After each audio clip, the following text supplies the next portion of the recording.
Welcome to BPSC maker. आज है 23 अप्रैल 2021 और 23 अप्रैल 2021 से बिहार करंट अफेयर्स और साथ ही राष्ट्रीय और अंतर्राष्ट्रीय घटनाओं सहित जितने भी करंट अफेयर्स बनेंगे वो सभी मैं आपको इस वीडियो में बताऊंगा।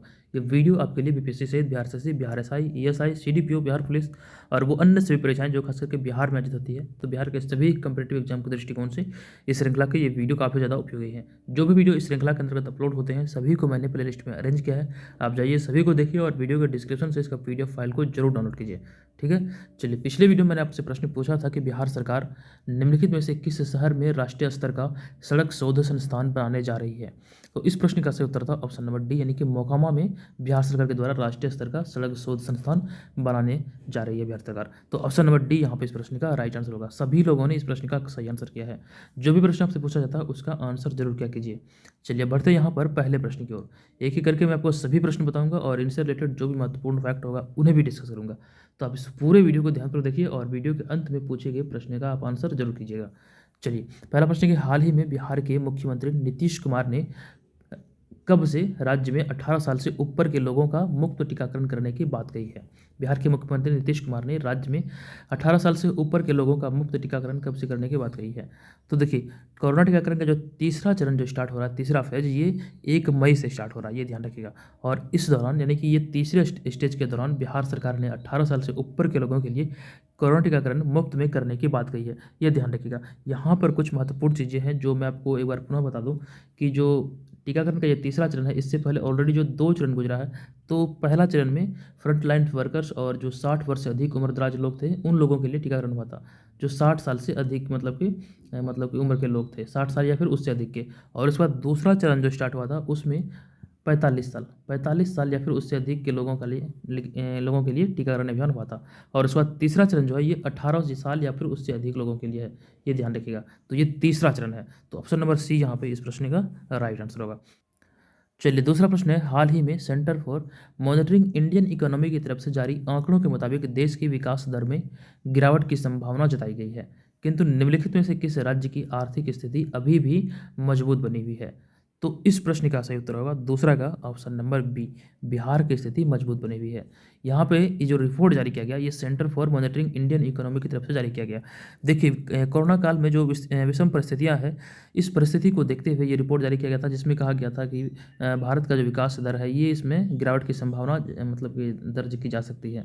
लेकिन बिहार की जो स्थिति है इस दौरान भी मतलब कि आर्थिक स्थिति की यहाँ पे बात किया जा रहा है, आर्थिक स्थिति अभी भी बिहार की मजबूत है, तो ये ध्यान रखिएगा। ऑप्शन नंबर बी यहाँ पे इस प्रश्न का राइट आंसर होगा। चलिए तीसरा प्रश्न, हाल ही में एक रिपोर्ट के अनुसार इस बार बिहार में धान का उत्पादन कितने लाख टन तक पहुंचने की उम्मीद है। तो इस प्रश्न का जो सही उत्तर होगा ये होगा ऑप्शन नंबर ए, यानी कि 1.3 लाख टन तक पहुंचने की उम्मीद है। देखिए बिहार में धान का उत्पादन और उत्पादकता दोनों बढ़ने से राज्य की खाद्य श्रृंखला को काफ़ी मजबूती मिली है, ये ध्यान रखिएगा। एक आंकड़े के अनुसार वर्ष 2019-20 में धान की जो उत्पादन हुई थी, मतलब चावल के जो उत्पादन हुए थे बिहार में, ये 65.19 लाख टन हुआ था। और इसकी उत्पादकता जो थी ये 2100, ध्यान रखिएगा ये आंकड़े याद रखिएगा, 2102 किलोग्राम यानी किलो मतलब कि प्रति हेक्टेयर हुआ था इसका उत्पादन। तो ये ध्यान रखना आपको, इस तरह के आंकड़े आपसे बीपीएससी एग्जाम में पूछे जा सकते हैं। चौथा प्रश्न है, हाल ही के निर्णय के अनुसार बिहार के सभी बैंक 15 मई तक कोरोना वायरस के कारण कितने घंटे तक खुले रहेंगे। देखिए इस प्रश्न का सही आंसर होगा ऑप्शन नंबर सी, यानी कि 4 घंटे तक खुले रहेंगे। देखिए कोरोना वायरस के लगातार संक्रमण के मामले को ध्यान में रखते हुए जो बैंकों में कर्मियों को जो लगातार संक्रमित होने की जो मतलब खबरें थी वो काफ़ी ज़्यादा मतलब ट्रेंडिंग में चलती थी। तो बिहार सरकार के द्वारा अब ये घोषणा किया गया कि 15 मई तक कोरोना वायरस के कारण जो बैंकों का समय सीमा है ये 10 बजे से शुरू होगा, ये ध्यान रखिएगा, 10 बजे से शुरू होगा और 2 बजे तक चलेगा। यानी कि कुल मिला के 4 घंटे ही बैंक में काम होगा। अभी ये डेट निर्धारित किया गया 15 मई तक। तो ऑप्शन नंबर सी यहाँ पे इस प्रश्न का राइट आंसर होगा। ये नया नियम बनाया गया, बिहार में जितने भी सभी बैंक हैं वो सभी बैंक 10 बजे से लेकर के 2 बजे तक ही खुले रहेंगे, यानी कि 10 से 11, 11 से 12, 12 से 1, 1 से 2, कुल 4 घंटे ही खुले रहेंगे। तो ऑप्शन नंबर सी यहाँ पे इस प्रश्न का राइट आंसर होगा। उसके बाद यहाँ पे बढ़ते हैं अगले प्रश्न पे। हाल ही में दिल्ली सरकार ने मेडिकल ऑक्सीजन स्टॉक और उनकी खपत की निगरानी के लिए कितनी सदस्यीय ऑक्सीजन ऑडिट समिति का गठन किया है। तो इस प्रश्न का राइट आंसर होगा पांचवा का ऑप्शन नंबर बी, 24 सदस्यीय ऑक्सीजन ऑडिट समिति का गठन किया है, यानी कि ऑप्शन नंबर बी यहाँ पे इस प्रश्न का राइट आंसर होगा। और इस समिति का गठन दिल्ली में कोविड-19 के बढ़ते मामले को देखते हुए किया गया है, जो कि ये मतलब ऑक्सीजन की कमी के जवाब में किया गया था। यानी कि इसका सीधा सा तात्पर्य यह है कि इसका जो मतलब कि ये समिति है ये ऑक्सीजन के उपयोग का लेखा परीक्षण करेगी और ये उन क्षेत्रों की पहचान करेगी जहाँ पर ऑक्सीजन की बर्बादी हो रही है। और इस ऑक्सीजन समिति में ये ऑक्सीजन समिति जो ये 24 सदस्यीय ऑक्सीजन ऑडिट समिति है। तो ऑप्शन नंबर बी यहाँ पे इस प्रश्न का राइट आंसर होगा। और इसकी जो मतलब गठन किया है ये दिल्ली सरकार के द्वारा किया गया है। तो इतनी सारी चीज़ें आपको यहाँ से याद रखनी है। ऑप्शन नंबर बी यहाँ पे इस प्रश्न का राइट आंसर होगा। चलिए अगला प्रश्न, छठा नंबर प्रश्न कि हाल ही में किस देश की अंतरिक्ष agency Roscosmos international space station परियोजना को छोड़ने पर विचार कर रही है और 2025 तक अपने स्वयं के कक्षीय स्टेशन को लॉन्च करना चाहती है। तो देखिए इस प्रश्न का जो सही उत्तर होगा ये हो जाएगा ऑप्शन नंबर बी, यानी कि रूस ने। देखिए यहाँ पर मैं आपको बता दूं कि रॉसकॉस्मोस इंटरनेशनल स्पेस स्टेशन जो है यह एक बहुपक्षीय सहयोग परियोजना है जिसमें कि संयुक्त राज्य अमेरिका, कनाडा, जापान, रूस और यूरोपीय अंतरिक्ष एजेंसी शामिल है। तो ये ध्यान रखना भी आपको कि इसका जो मतलब कि कह सकते हैं कि रॉसकॉस्मोस इंटरनेशनल स्पेस स्टेशन परियोजना को छोड़ करके 2025 तक अपने आपका मतलब स्वयं का कक्षीय स्टेशन लॉन्च करना चाहती है रूस। तो ऑप्शन नंबर बी यहाँ पे इस प्रश्न का राइट आंसर होगा। और ये जो रॉसकॉस्मोस इंटरनेशनल स्पेस स्टेशन है इसकी स्थापना 1998 में हुई थी। ये ध्यान रखिएगा 1998 में इसकी स्थापना हुई थी। 1998 इसका स्थापना दिवस है। अगर आपको वीडियो से हेल्प मिल रही थी तो वीडियो को लाइक जरूर कीजिए। पिछले वीडियो मैंने आपसे टारगेट दिया था 300 लाइक का, इस वीडियो का भी टारगेट है 300 लाइक। अगर आपको वीडियो से सच में हेल्प मिल रही है तो वीडियो को लाइक जरूर कीजिए। आपको एक लाइक और कमेंट से हमारा मोटिवेशन काफ़ी अधिक बढ़ता है, तो प्लीज़ वीडियो को लाइक जरूर कीजिए, ठीक है। चलिए बढ़ते हैं यहाँ पे 7वें नंबर प्रश्न पे। 7वां प्रश्न कि हाल ही में विश्व प्रेस स्वतंत्रता सूचकांक 2021 जारी की गई और इस रिपोर्ट में भारत की रैंक क्या है। इस रिपोर्ट के अनुसार भारत की रैंक क्या है। तो इसका सही आंसर होगा ऑप्शन नंबर बी, यानी कि भारत की रैंक है 142। आपको बता दूं कि हाल ही में रिपोर्ट्स विदाउट बॉर्डर संस्था द्वारा इस मतलब कि प्रेस स्वतंत्रता सूचकांक को जारी किया गया जिसमें कि 180 देशों को स्थान दिया गया था। 180 देशों को स्थान दिया गया और 180 देशों में भारत की जो रैंक है 142 है। ये ध्यान रखिएगा 142वें स्थान पर है भारत। और अगर प्रथम स्थान की बात किया जाए इस रिपोर्ट में, इस रिपोर्ट के अनुसार जो भारत की रैंक है 142 है, लेकिन अगर प्रथम स्थान की बात किया जाए इस सूचकांक में तो प्रथम स्थान पर नॉर्वे है। ये ध्यान रखिएगा प्रथम स्थान पर नॉर्वे है। जबकि सबसे खराब प्रदर्शन करने वाले देश की बात किया जाए तो सबसे खराब प्रदर्शन करने वाले स्थान जो है इरिट्रिया का है। ध्यान रखिएगा इरिट्रिया का है, ये देश है इरिट्रिया। ये ध्यान रखिएगा इरिट्रिया को सबसे अंतिम स्थान मिला है। तो यहाँ पर बात आई थी भारत की रैंक क्या है, तो भारत की रैंक है 142। ये ध्यान रखिएगा। चलिए आगे बढ़ते हैं। और लेकिन उससे पहले मैं आपको बता दूं अगर आप घर बैठे 67वीं बीपीएससी प्राइवेट परीक्षा और बीपीएससी सीडीपीओ की तैयारी में लगे हैं तो इस चैनल के माध्यम से आप टेस्ट सीरीज को अटेंड कर सकते हैं। टेस्ट सीरीज के माध्यम से आप अपनी तैयारी का आकलन कर सकते हैं। आप जान पाएंगे कि आपकी तैयारी कितनी अच्छी है। यहाँ पर आपको टेस्ट सीरीज के अंतर्गत 50 सेट ये दोनों एग्जामों के लिए प्रोवाइड किया जाएगा, जिसके अंतर्गत आप देखेंगे कि सभी प्रश्नों का आपको एक्सप्लेनेशन सहित यहाँ पर आपको सेट मिलेगा। और इसके अलावा बिहार जीके का आपका संपूर्ण तैयारी हो जाएगा। आपको कहीं से भी दोबारा बिहार जीके की पढ़ने की आवश्यकता नहीं है। और इसके अलावा यहाँ पर आपको करंट अफेयर्स मिलेगा, मंथली और डेली करंट अफेयर्स मिलेगा, जिसमें आपको नेशनल, इंटरनेशनल और बिहार ये तीनों करंट अफेयर्स शामिल होंगे। यानी कि दोबारा से आपको कहीं से भी करंट अफेयर्स पढ़ने की आवश्यकता नहीं है। और जो हमारे पिछले वर्ष का करंट अफेयर्स का वार्षिकांक था बिहार नेशनल और इंटरनेशनल का 2020 वाला, वो भी आपको यहाँ पर इस ग्रुप में मिल जाएगा।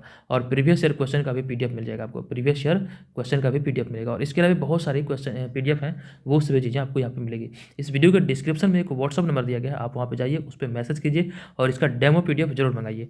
डेमो पीडीएफ मंगा के देखिए और समझिए, अगर आपको पसंद पड़े तो इसे जरूर ज्वाइन कीजिए। और इसका फी जो है ये केवल और केवल 399 रुपया है। ये 399 रुपया आपसे 1 वर्ष के लिए वैलिड है। अगर आप इसे ज्वाइन करते हैं तो ये तमाम चीज़ें आपको अच्छी क्वालिटी का मिलेगा, जो कि आपको अपनी तैयारी को बेहतर बनाएगा और आपको एग्जाम की मतलब कि सफलता की ओर ले जाएगा। तो ये ध्यान रखिएगा। अगर आप ज्वाइन करना चाहते हैं तो वीडियो के डिस्क्रिप्शन में दिए गए व्हाट्सअप नंबर पर हमें जरूर मैसेज कीजिए। चलिए अगला प्रश्न है 8वां नंबर प्रश्न कि हाल ही में सिविल सेवा दिवस कब मनाया गया है। तो अभी हाल ही में सिविल सेवा दिवस 21 अप्रैल को मनाया गया है। प्रत्येक वर्ष ये 21 अप्रैल को मनाया जाता है। तो ऑप्शन नंबर सी यहाँ पे इस प्रश्न का राइट आंसर होगा। देखिए इसके बारे में बता दूं आपको कि 21 अप्रैल को प्रत्येक वर्ष सिविल सेवा दिवस के रूप में मनाया जाता है और इस अवसर पर प्रशासनिक सुधार तथा जन शिकायत विभाग द्वारा कई प्रकार के कार्यक्रम का आयोजन किया जाता है। लेकिन इस बार कोविड-19 के कारण इसका मतलब कि आयोजन नहीं किया जा सका। और इस अवसर पर सार्वजनिक प्रशासन में प्रधानमंत्री उत्कृष्टता अवार्ड से मतलब कि 3 श्रेणियों में ये अवार्ड प्रदान किया जाता है। और इसकी स्थापना हुई थी ये 2006 में की गई थी। ऑप्शन नंबर 2006 ऑप्शन नंबर नहीं, बल्कि इसकी जो स्थापना हुई थी ये 2006 में इसकी स्थापना की गई थी। तो ये ध्यान रखिएगा। तो यहाँ पर इस प्रश्न का सही उत्तर होगा ऑप्शन नंबर सी, यानी कि 21 अप्रैल को प्रत्येक वर्ष सिविल सेवा दिवस मनाया जाता है। तो राइट आंसर है ऑप्शन नंबर सी। चलिए 9वां नंबर प्रश्न है, हाल ही में विश्व रचनात्मकता तथा नवाचार दिवस कब मनाया गया है? तो इस प्रश्न का सही उत्तर होगा 9वां का ये हो जाएगा ऑप्शन नंबर सी, यानी कि 21 अप्रैल को भी हाल ही में विश्व रचनात्मकता तथा नवाचार दिवस मनाया गया है। ऑप्शन नंबर सी यहाँ पे इस प्रश्न का राइट आंसर होगा। और इस दिवस के द्वारा संयुक्त राष्ट्र के सतत विकास लक्ष्यों को प्राप्त करने के लिए नवाचार और रचनात्मकता के महत्व के बारे में जागरूकता उत्पन्न करना मतलब कि इसका प्रयास है, यानी कि इसका उद्देश्य है। और इस दिवस को मनाने का उद्देश्य लोगों में नए विचारों का आह्वान करना तथा नए कदम उठाने और रचनात्मकता सोच को बढ़ावा देने के उद्देश्य से ये मनाया जाता है। तो ये प्रत्येक वर्ष 21 अप्रैल को मनाया जाता है, ये ध्यान रखिएगा। इसका जो सही आंसर होगा ये हो जाएगा ऑप्शन नंबर सी, यानी कि 21 अप्रैल को यह प्रत्येक वर्ष मनाया जाता है। ऑप्शन नंबर सी यहाँ पे इस प्रश्न का राइट आंसर होगा। उसके बाद यहाँ पे हम बढ़ते हैं नेक्स्ट प्रश्न पे। चलिए हमारा 10वां नंबर प्रश्न है कि हाल ही में कहाँ पर ऑक्सीजन टैंक में रिसाव के बाद ऑक्सीजन की कमी के कारण कोविड-19 अस्पतालों में भर्ती 22 मरीजों की मौत हो गई है। कहाँ पर ऑक्सीजन टैंक में रिसाव हुआ था, उसके बाद ऑक्सीजन की कमी के कारण कोविड-19 अस्पताल में 22 मरीजों की मौत हो गई। तो इस प्रश्न का जो राइट आंसर होगा ये हो जाएगा ऑप्शन नंबर बी, यानी कि नासिक में।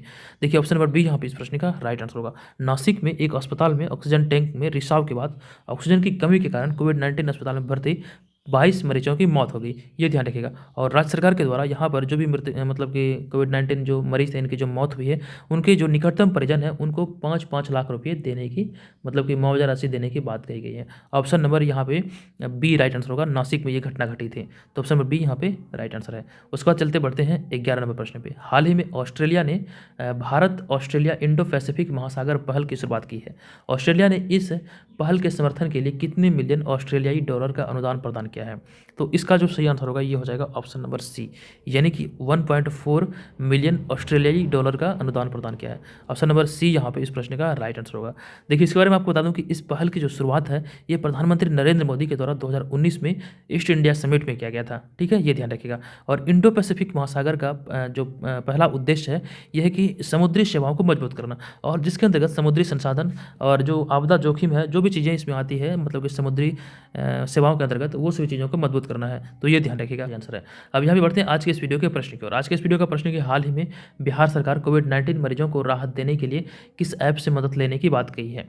इसका आंसर आपको इस वीडियो के कमेंट बॉक्स में बताना है। अगर आपने पिछले वाले वीडियो को ध्यानपूर्वक देखा होगा तो इसका आंसर आपको पता होगा कि भाई हाल ही में बिहार सरकार कोविड-19 मरीजों को राहत देने के लिए किस ऐप से मदद लेने की बात कही है। आप इसका आंसर कमेंट बॉक्स में जरूर बताइए। और जो रही बात टेस्ट सीरीज की, तो अगर आप ज्वाइन करेंगे तो आपको केवल 399 रुपये पे करना होगा। ये वन टाइम पेमेंट है जिसे आप 1 वर्ष के लिए सभी चीज़ों को एक्सेस कर पाएंगे। यहाँ पर मैं आपको बता दूँ कि जो भी चीज़ें आपको मिलेगी अच्छी क्वालिटी का मिलेगा। आप एक बार आपको ज्वाइन करना या नहीं करना बात की बात है, आप एक बार हमें व्हाट्सअप पर मैसेज कीजिए, हमारे मटेरियल को जरूर देखिए।